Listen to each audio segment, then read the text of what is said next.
Hi viewers, அப்படியே இது evening sunset. இதை பாருங்கள். அப்படியே நான் உங்களுக்கு ஒரு கதை சொல்கிறேன். ஒரு ஊரில் ஒரு வேத விற்பனர் இருப்பார். அவர் ரொம்ப கடவுள் மேலே பக்தியாக இருப்பார்.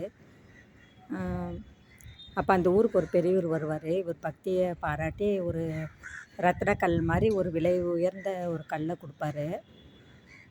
அப்போ அவர் ஒரு நாளைக்கு ஆற்றுக்கு குளிக்க போவார். அப்போ இடுப்பில் அந்த கல்லை சொருகி வச்சுருப்பார். அதை என்ன பண்ணுவார், ஆற்றுல தூக்கி போட்டுருவார். இது என்னத்துக்கு இந்த கல், நமக்கு இது தேவையில்லை அப்படி சொல்லிட்டு. அப்புறம் பார்த்திங்கன்னா வீட்டுக்கு வருவார். அப்போ அவங்க ஒய்ஃப் சொல்லும், எங்கெங்க அந்த பெரியவர் கொடுத்த கல் நீங்கள் வச்சுருக்கீங்களா அப்படின்னு கேட்கும். அப்போ அதுக்கு அவர் சொல்வார், இல்லை நான் அதை தூக்கி போட்டுட்டேன், அது எனக்கு தேவையில்லை அப்படின்வார்.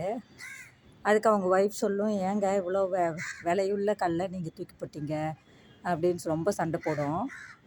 அப்போ அவங்க வீட்டு பக்கத்துலேயே வந்து கல் குவியல் குமிச்சு வச்சுருப்பாங்க, வேண்டாத மண்ணுக்கிட்ட.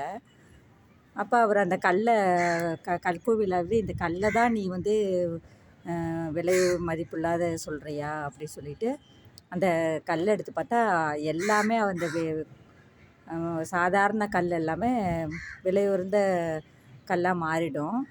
அப்போ தான் அவங்க ஒய்ஃபுக்கு புரியும், அவர் எவ்வளோ மகத்துவம் வாய்ஞ்சவர் நம்ம கணவர், அவர்கிட்ட நம்ம சண்டை போடக்கூடாது அப்படின்னு சொல்லிட்டு அவங்க தவறு உணர்வாங்க.